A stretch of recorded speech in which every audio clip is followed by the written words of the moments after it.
പരിഹാരം എന്താണ്? രക്ഷപ്പെടുത്താനുള്ള മാർഗം എന്താണ്?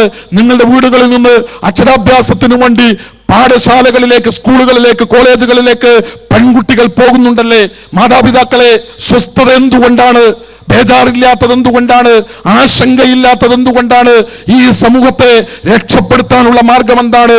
വളർന്നു വരുന്ന പെൺകുട്ടികളെ കൊത്തിവലിക്കാനും നശിപ്പിക്കാനും കടികന്മാരെ പോലെ കാമഭ്രാന്ത് കൊണ്ട് കാത്തിരിക്കുന്ന മനുഷ്യന്മാരെ സംസ്കരിക്കാനും ശുദ്ധീകരിക്കാനും എന്തെങ്കിലും ഒരു ആയുധം വേണമെന്ന് മക്കളെ പ്രസവിച്ച ഉമ്മമാരെ, അമ്മമാരെ നിങ്ങൾ ആഗ്രഹിക്കുന്നുവെങ്കിൽ അതിനുള്ള മാർഗം എന്താണ്? അമ്പലപ്പുഴയിലെ പെൺകുട്ടികൾ ക്ലാസ് റൂമിൽ മഷിക്കുപ്പിക്ക് പകരം വിഷക്കുപ്പിയുമായി കടന്നു ചെന്ന് അത് തങ്ങളുടെ കൈകളെ കൊണ്ട് വായിലൊളിച്ച് അവർ മരണപ്പെട്ടപ്പോ അവരുടെ പോസ്റ്റ്മോർട്ടം റിപ്പോർട്ട് വന്നപ്പോ ഡോക്ടർമാർ അതിൽ എഴുതി രേഖപ്പെടുത്തി 11ാം ക്ലാസ്സിൽ പഠിക്കുന്ന മരണപ്പെട്ട കുട്ടികളിലെ 2 പെൺകുട്ടികൾക്ക് അവരുടെ ചാരിത്രം നഷ്ടപ്പെട്ടുവെന്ന്. മക്കളെ പെറ്റുപോറ്റുന്ന മാതാപിതാക്കളെ, മാർഗം എന്താണ്? സംസ്കരിക്കാനുള്ള മാർഗം എന്താണ്? രക്ഷപ്പെടുത്താനുള്ള മാർഗം എന്താണ്? നന്നാക്കിയെടുക്കാനുള്ള മാർഗം എന്താണ്? ധാർമ്മികത പഠിപ്പിക്കാനുള്ള മാർഗം എന്താണ്? ശുദ്ധീകരിക്കാനുള്ള മാർഗം എന്താണ്? ഇവരെയൊന്നും മനുഷ്യരാക്കി മാറ്റാനുള്ള മാർഗം എന്താണ്? കോഴിക്കോട് കടത്തണയിൽ കിടന്നുടങ്ങുന്ന തമിഴ് നാടോടി സംഘത്തിൽ നിന്ന് 2 വയസ്സുള്ള പെൺപൈതലിനെ അർദ്ധരാത്രി തട്ടിയെടുത്ത് കൊണ്ടുപോയി കുറ്റിക്കാട്ടിൽ വെച്ച് അതിനെ തങ്ങളുടെ കാമവികാരങ്ങൾക്ക് വിധേയമാക്കി ശരീരത്തിന്റെ മർമ്മഭാഗങ്ങളിൽ നിന്ന് ചോരയൊലിപ്പിച്ചുകൊണ്ട് കുറ്റിക്കാട്ടിൽ ഉപേക്ഷിക്കപ്പെട്ട രീതിയിൽ ജീവൻ നഷ്ടപ്പെട്ടുകൊണ്ട് ഒരു പെൺകുട്ടി. ലോകമേ, മനുഷ്യരെ, മനുഷ്യത്വത്തിന്റെ വീണ്ടെടുപ്പിന് അതിന്റെ മാർഗം എന്താണ്? അതിനുള്ള വഴി എന്താണ്? അതിനുള്ള സന്ദേശം ഏതാണ്? അതിനുള്ള ആദർശം ഏതാണ്? ഏതാശയത്തെ പുൽകിയാലാണ്? ഏതാദർശത്തെ നെഞ്ചോട് ചേർത്താലാണ്? എന്തിന്റെ പിന്നിൽ കൂടിയാലാണ്? എന്ത് വിശ്വാസത്തിലേക്ക് കടന്നു വന്നാലാണ്?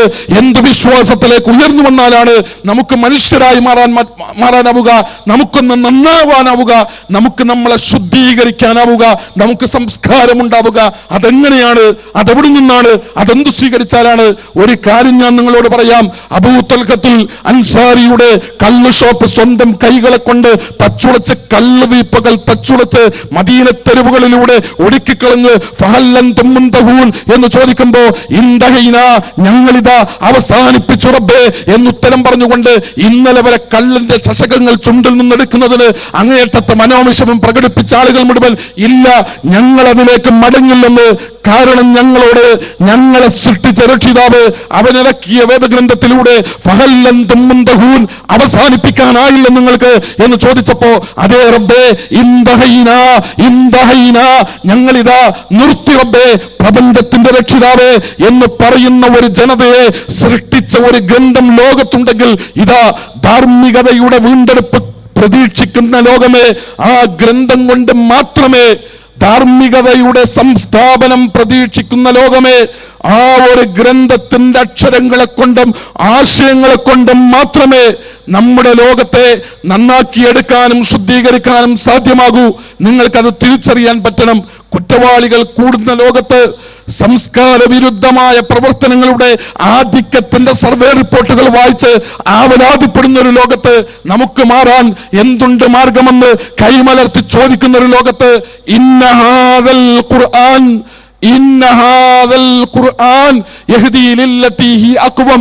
ഇതാ നന്മയിലേക്ക്, ശരിയിലേക്ക്, ധർമ്മത്തിലേക്ക്, സത്യത്തിലേക്ക്, മനുഷ്യത്വത്തിലേക്ക്, സംസ്കാരത്തിലേക്ക് നിങ്ങൾക്ക് നടന്നെടുക്കാൻ ഇതിന്റെ അക്ഷരങ്ങളെ പേറിയാൽ മാത്രമേ, ഇതിന്റെ ആശയങ്ങൾ സ്വീകരിച്ചാൽ മാത്രമേ ഈ 2 ചട്ടക്കൂടിന്റെ ഉള്ളിൽ നിന്നുകൊണ്ട് ഖുർആൻ എന്ന പേരിൽ ലോകത്തിന്റെ മുമ്പിൽ വെള്ളി വെളിച്ചം പരത്തുന്ന ഈ ഗ്രന്ഥത്തെ സ്വന്തം മാർഗദർശന ഗ്രന്ഥമായി സ്വീകരിക്കാനുള്ള സന്നദ്ധത നിങ്ങൾക്കുണ്ടായാൽ മാത്രമേ ലോകത്തിന് രക്ഷയുള്ളൂ. ഇത് അവകാശവാദമല്ല, കേവലമായ ഒരു ഗ്രന്ഥത്തിന്റെ അനുയായിയുടെ വില കുറഞ്ഞ അഭിപ്രായ പ്രകടനങ്ങളല്ല. എത്രയെത്ര ഗ്രന്ഥങ്ങൾ ലോകത്തുണ്ട്. ഏത് ഗ്രന്ഥത്തിന്റെ ഉടമക്കും, ഏത് ഗ്രന്ഥത്തിന്റെ ആൾക്കും, ഏത് ഗ്രന്ഥത്തിന്റെ അനുയായിക്കും ഇങ്ങനെ വാദിച്ചുകൂടെ? നിങ്ങൾക്ക് തിരിച്ചു ചോദിക്കാം, ഇല്ല, ലോകത്ത് ഒരു ഗ്രന്ഥത്തിനും വാദിക്കാൻ കഴിയില്ല. ലോകത്തിലെ ഒരു ഗ്രന്ഥത്തിന്റെ അനുയായിക്കും അവകാശപ്പെടാനാവില്ല. വിശുദ്ധ ഖുർആനിനല്ലാതെ, ഖുർആനിന്റെ അനുയായികൾക്കല്ലാതെ. കാരണം ഞാൻ നേരത്തെ പറഞ്ഞ ചരിത്രത്തിന്റെ സാക്ഷ്യത്വങ്ങൾ തന്നെയാണ് മറ്റൊരു ഗ്രന്ഥവും. ധാർമ്മികത പഠിപ്പിച്ച് ലോകത്തെ നന്നാക്കിയതിൽ, സംസ്കാരം പഠിപ്പിച്ച് ലോകത്തെ ശുദ്ധീകരിച്ചതിൽ, എന്താണ് മനുഷ്യത്വമെന്ന് മനുഷ്യന്റെ മനസ്സുകളിലേക്ക് സന്നിവേശിപ്പിച്ച് മനുഷ്യരെ മനുഷ്യരാക്കി വളർത്തിയതിനും ഉയർത്തിയതിനും ലോകത്ത് മറ്റൊരു ഗ്രന്ഥവും ചരിത്രത്തിന്റെ പിൻബലത്തോടെ തെളിവുകളോടെ തെളിയിക്കാൻ ലോകത്തൊരാൾക്കും കഴിയില്ല. അതുകൊണ്ട് നാം വിളിക്കുന്നു ഇവിടുത്തെ കമ്മ്യൂണിസ്റ്റുകാരനെ, അതുകൊണ്ട് നാം വിളിക്കുന്നു ഇവിടുത്തെ യുക്തിവാദിയെ, അതുകൊണ്ട് നാം വിളിക്കുന്നു ഈ രാജ്യത്തെ ഹൈന്ദവ സഹോദരങ്ങളെ, അതുകൊണ്ട് നാം വിളിക്കുന്നു ലോകത്തുള്ള ജൂതന്മാരെ, അതുകൊണ്ട് നാം വിളിക്കുന്നു ലോകത്തുള്ള മുഴുവൻ ക്രൈസ്തവരെ. സന്നദ്ധമാണ്, തയ്യാറാണ്, ഒരു ചർച്ചയ്ക്ക് തയ്യാറാണ്. ഈ ഗ്രന്ഥം ഒരു മേശയുടെ ചുറ്റുമിരുന്നു കൊണ്ട് ഇതാ നമുക്കിത് തുറന്നു വെക്കാം. ഏത് അധ്യായവും നിങ്ങൾക്ക് ചോദിക്കാം, ഏത് അക്ഷരങ്ങളും നിങ്ങൾക്ക് വിമർശിക്കാം. ഇതിൻ്റേത് തത്വം പഠനത്തിന് വിധേയമാക്കാം. മനുഷ്യത്വത്തിന് വിരുദ്ധമായി, സംസ്കാരത്തിന് വിരുദ്ധമായി, ധാർമ്മികതയ്ക്ക് വിരുദ്ധമായി, പ്രായോഗികമല്ലാത്തതായി, മനുഷ്യപ്രകൃതിക്കെതിരായി ഒരക്ഷരമെങ്ങാനും ഇതാ ഈ ഗ്രന്ഥത്തിന്റെ താളുകൾക്കകത്തെവിടെയെങ്കിലും ചകഞ്ഞു തെരഞ്ഞു കണ്ടെത്താൻ ശത്രുക്കളെ, വിമർശകന്മാരെ നിങ്ങൾക്കാർക്ക് സാധിച്ചാലും ഈ ഗ്രന്ഥത്തെ പൂട്ടിയടച്ച് കണ്ണുമടച്ച് നിങ്ങൾക്ക് പിന്തിരിഞ്ഞ് കടന്നു പോകാം. ഇല്ല, നിങ്ങളെ കൊണ്ട് സാധ്യമല്ല, ലോകത്തൊരാളെ കൊണ്ടും സാധ്യമല്ല. തീർച്ചയായും നിങ്ങൾ ഖുർആനിനെ പറ്റി ചിന്തിക്കുന്നില്ലേ? വലൗ കാന മിൻ ഇൻദി ഗൈരില്ലാഹ് ലവജദൂ ഫീഹി ഇഖ്തിലാഫൻ കസീറ. അനേകം വൈരുദ്ധ്യങ്ങൾ ഉണ്ടാകണമായിരുന്നു ഈ ഗ്രന്ഥത്തിൽ. കാരണം കുടുംബത്തെ പറ്റി പറഞ്ഞു ഈ ഗ്രന്ഥം, മാതാപിതാക്കളെ പറ്റി പറഞ്ഞു ഈ ഗ്രന്ഥം, മക്കളെ പറ്റി പറഞ്ഞു ഈ ഗ്രന്ഥം, ഭാര്യ ഭർത്താക്കന്മാരെ പറ്റി പറഞ്ഞു ഈ ഗ്രന്ഥം. അതേ ഗ്രന്ഥം തന്നെയാണ് രാഷ്ട്രത്തെ പറ്റി പറഞ്ഞത്, അതേ ഗ്രന്ഥം തന്നെയാണ് ഭരണത്തെ പറ്റി പറഞ്ഞത്, അതേ ഗ്രന്ഥം തന്നെയാണ് യുദ്ധത്തെ പറ്റി പറഞ്ഞത്, അതേ ഗ്രന്ഥം തന്നെയാണ് അയൽവാസിയുടെ അവകാശങ്ങളെ എണ്ണി പറഞ്ഞത്, അതേ ഗ്രന്ഥം തന്നെയാണ് ആരാധന നിർവഹിക്കുന്നവന്റെ മനസ്സിനകത്തുണ്ടാകേണ്ടുന്ന വികാരങ്ങൾ എന്താകണമെന്നും വിചാരങ്ങൾ എന്താകണമെന്നും എണ്ണിപ്പഠിപ്പിച്ചത്. ഈ ഗ്രന്ഥം മനുഷ്യനോട് സംസാരിക്കുമ്പോ, മനുഷ്യന്റെ ജീവിതത്തോട് സംസാരിക്കുമ്പോ, മനുഷ്യന്റെ മനസ്സിനോട് സംസാരിക്കുമ്പോ മനുഷ്യനെ പഠിപ്പിച്ചു കൃത്യമായി ജീവിതത്തിന്റെ ലളിത നിസ്സാരമായ രംഗങ്ങൾ മുതൽ മനുഷ്യ ജീവിതത്തിന്റെ അതിസങ്കീർണമായ മേഖലകളിലേക്ക് വരെ എന്തു ചെയ്യണമെന്ന്, എങ്ങനെ പോകണമെന്ന്, എന്തു പറയണമെന്ന്, നിലപാടുകൾ എന്താകണമെന്ന്, സമീപനങ്ങൾ എന്താകണമെന്ന്, തീരുമാനങ്ങൾ എന്താകണമെന്ന് ഈ ഗ്രന്ഥം നിയമം പറയാത്ത, ഈ ഗ്രന്ഥം വഴി കാണിക്കാത്ത, ഈ ഗ്രന്ഥം മാർഗദർശനം നൽകാത്ത, മനുഷ്യ ജീവിതത്തിന്റെ ഇരുണ്ട് കിടക്കുന്ന, കറുത്തു കിടക്കുന്ന, വെളിച്ചം കാണാത്ത എന്ത് മേഖലയുണ്ട് പ്രിയപ്പെട്ടവരെ?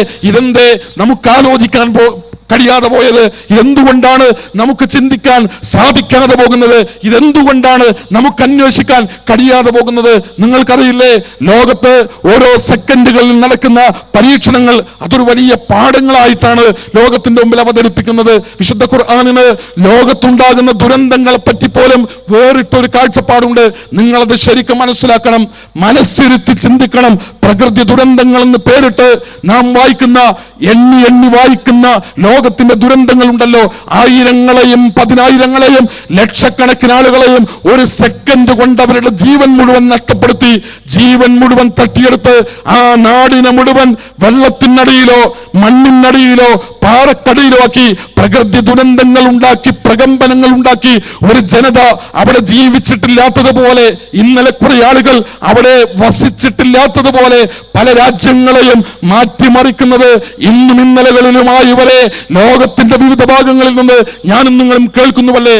ഇതാ പ്രകൃതി ദുരന്തങ്ങളെ കുറിച്ച് തീർത്തും വേറിട്ട ഒരു കാഴ്ചപ്പാട് വിശുദ്ധ ഖുർആൻ ലോകത്തിന്റെ മുമ്പിൽ സമർപ്പിക്കുന്നു. സഹോദരങ്ങളെ, മനുഷ്യ സുഹൃത്തുക്കളെ, നിങ്ങൾക്ക് വിചാരമുണ്ടെങ്കിൽ, നിങ്ങൾക്ക് വിവേകമുണ്ടെങ്കിൽ, നിങ്ങൾക്ക് ബുദ്ധിയുണ്ടെങ്കിൽ ഒരല്പസമയം മാത്രം, സെക്കൻഡുകളുടെ ദൈർഘ്യം മാത്രം എല്ലാ തരത്തിലുള്ള വിഭാഗീയതകളും മാറ്റിവെച്ച് ഒന്ന് സ്വതന്ത്രമായി ചിന്തിക്കാനുള്ള സന്മനസ്സ് നിങ്ങൾ പ്രകടിപ്പിക്കുമെങ്കിൽ വിശുദ്ധ ഖുർആൻ പറയും, ലോകത്തുണ്ടാകുന്ന പ്രകൃതി ദുരന്തങ്ങളെ കുറിച്ച് വലനുദീകന്നഹും മിനൽ അദാബിൽ അദ്നാ ദൂനൽ അദാബിൽ അക്ബർ ലഅല്ലഹും യർജിഊൻ. മനുഷ്യർ ചെയ്യുന്ന തിന്മകൾക്ക് മരണാനന്തര ജീവിതത്തിൽ അവർക്ക് കിട്ടാനുള്ള ശിക്ഷ അതിഭയങ്കരമായ ശിക്ഷയാണ്, അതിദാരുണമായ അവസ്ഥയാണ്, ഭീകരമാണത്, ബീഭത്സമാണത്. സങ്കല്പിക്കാൻ നിങ്ങളെ കൊണ്ടാവില്ല. തെറ്റ് ചെയ്യുന്നവർക്കും തെമ്മാടിത്തം ചെയ്യുന്നവർക്കും കുറ്റവാളികൾക്ക് പാപികൾക്ക് ദൈവത്തിന്റെ കോടതിയിൽ കടന്നു ചെല്ലുമ്പോൾ നിങ്ങൾക്ക് ഇവിടെ രക്ഷപ്പെടാൻ കോടതികളെ പോലും പണക്കെട്ടുകളെ കൊണ്ട് സ്വാധീനിക്കാൻ കഴിയുന്ന ലോകമേ, രക്ഷപ്പെടാനുള്ള പഴുതുകളുണ്ട്. നിങ്ങളുടെ പണപ്പെട്ടികളുടെ മുകളിലാണ് ന്യായാധിപന്മാരിരിക്കുന്നത്, നിങ്ങളുടെ ബാങ്ക് അക്കൗണ്ടുകളുടെ മുകളിലാണ് ഇവിടുത്തെ നിയമപാലകന്മാരുള്ളത്, നിങ്ങളുടെ സ്വാധീനങ്ങളിലാണ് ഭരണാധികാരി വർഗങ്ങളുള്ളത്. അവരെല്ലാം നിങ്ങൾക്ക് സ്വാധീനിക്കാം. എന്ത് തെറ്റ് ചെയ്താലും, എത്ര തെമ്മാടിത്തരം ചെയ്താലും, ഏതൊക്കെ തരത്തിലുള്ള കുറ്റവാളികളായി നിങ്ങൾ മാറിയാലും അതൊക്കെ ഉണ്ടായിരിക്കെ തന്നെ നെഞ്ചു വിരിച്ച് ലോകത്തിന്റെ മുമ്പിൽ ധാർഷ്ട്യതയോടുകൂടെ അഹങ്കാരത്തോടുകൂടെ എന്ത് തെറ്റും തെമ്മാടിത്തരം ചെയ്ത് നിങ്ങൾക്ക് മുന്നോട്ട് പോകാം. പക്ഷേ അറിയണം, നിങ്ങൾ പിടിക്കപ്പെടുന്ന ഒരു ലോകമുണ്ട്, തലതാഴ്ത്തി നിങ്ങൾ നിൽക്കുന്ന ഒരു ലോകമുണ്ട്, തലതാഴ്ത്തി നിങ്ങൾ നിൽക്കുന്ന ഒരു ലോകമുണ്ട്. കുറ്റവാളികളെ തലയുയർത്താൻ നിങ്ങളെ കൊണ്ട് കഴിയാത്തൊരു ലോകമുണ്ട്. എത്ര തെറ്റ് ചെയ്താലും തലയുയർത്താൻ ഈ ലോകത്ത് നിങ്ങൾക്ക് സാധ്യമാകുന്നത്, നിങ്ങളെ പിന്തുണയ്ക്കുന്നത് നിങ്ങളുടെ പണമാണ്, നിങ്ങളുടെ ഭരണമാണ്, നിങ്ങളുടെ രാഷ്ട്രീയമാണ്, നിങ്ങളുടെ സ്വാധീനമാണ്, നിങ്ങളുടെ അധികാരമാണ്. നിങ്ങൾ വെറും കൈയോടുകൂടെ കടന്നു ചെല്ലുന്ന ഒരു ലോകം, വർത്തമാനം പറയാൻ പറ്റാത്തൊരു ലോകം, ശ്വാസോച്ഛ്വാസം പോലും മൂക്കിൽ നിന്ന് പുറത്തേക്ക് വരുമ്പോ പടച്ചതമ്പുരാനെ പറ്റിയുള്ള അതിഭയങ്കരമായ ഭീതിയോടുകൂടെ തീർച്ചയായും അവിടെ കുറ്റവാളികളെ കാണാം, കുറ്റവാളികളെ നിനക്ക് കാണാം. തങ്ങളെ സൃഷ്ടിച്ച ദൈവത്തിന്റെ കോടതിയിൽ കടന്നു ചെല്ലുമ്പോ തലതാഴ്ത്തി നിന്ന് കുറ്റങ്ങളെ മുഴുവൻ ഏറ്റുപറഞ്ഞ് കേട്ട് അതെല്ലാം ഏറ്റെടുത്ത് തിരുത്താൻ ഞാൻ ഒരുക്കമാണ് എന്ന് പ്രഖ്യാപിച്ചൊരു പഞ്ചഭാവമായി നിൽക്കുന്ന ഒരു മനുഷ്യരൂപം. അങ്ങനെ വരാനുള്ള അതിഭീകരമായ അതിഭയങ്കരമായ മനുഷ്യന്റെ തെറ്റുകൾക്ക് നൽകപ്പെടാനുള്ള പരലോകത്തെ ശിക്ഷ അതോർക്കാനാണ്, അതിനെപ്പറ്റി ചിന്തിക്കാനാണ്. തമ്മാടിത്തരത്തിന്റെ റൂട്ടിൽ തന്നെ കടന്നു പോകുമ്പോ, തോന്നിവാസങ്ങളുടെ വഴിയിലൂടെ തന്നെ മുന്നോട്ട് പോകുമ്പോ, ധിക്കാരം കൊണ്ടും അഹങ്കാരം കൊണ്ടും അന്ധത ബാധിച്ച് സകല സത്യങ്ങളെയും തള്ളിക്കളഞ്ഞുകൊണ്ട് മുന്നോട്ട് പോകുമ്പോ ഇതാ നിങ്ങൾക്കുള്ള പാഠമാണ്, തിരുത്താനുള്ള പാഠമാണ്, നന്നാകാനുള്ള സൂചനയാണ്, മുന്നറിയിപ്പുകളാണ്, താക്കീതുകളാണ്.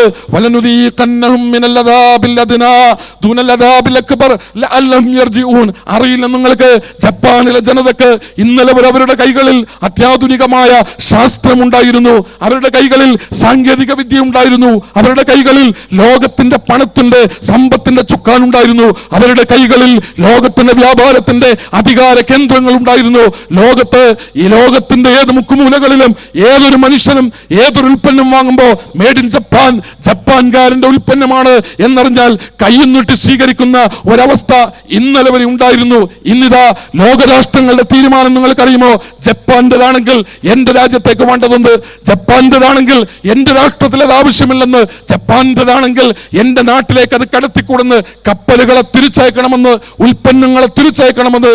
ഇതാ ഒരു രാജ്യത്തെ നമ്മുടെ മുഴുവൻ കൺമുമ്പിൽ വെച്ചുകൊണ്ട്, നമ്മളെ മുഴുവൻ കേൾപ്പിച്ചുകൊണ്ട്, ഒരു രാജ്യത്തെ കിടുകിടാ വിറപ്പിച്ചുകൊണ്ട്, അവിടുത്തെ മണ്ണും വെള്ളവും ഒന്നാക്കി കൂട്ടിക്കൊടുത്ത് മനുഷ്യരെ മുഴുവൻ നശിപ്പിച്ചുകൊണ്ട്, ഒരു സമൂഹത്തെ, ഒരു രാജ്യത്തെ മുഴുവൻ നശിപ്പിച്ചുകൊണ്ട് കഠിനമായ പരീക്ഷണങ്ങൾക്ക് ഒരു സമൂഹം വിധേയമാകുന്നു. നമുക്കുള്ള പാഠം എന്താണ്? തിരുത്താൻ സന്നദ്ധമാണോ?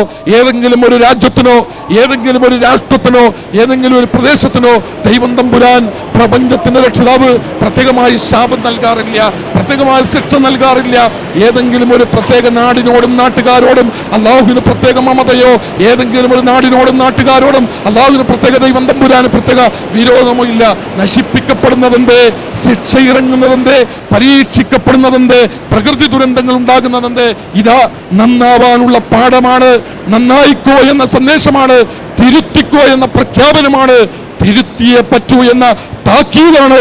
അതല്ലെങ്കിൽ ഇപ്പൊ നൽകപ്പെട്ട ശിക്ഷ ചെറിയ ശിക്ഷ മാത്രമാണ്. ചെറുതാണിത്, നിസ്സാരമാണിത്.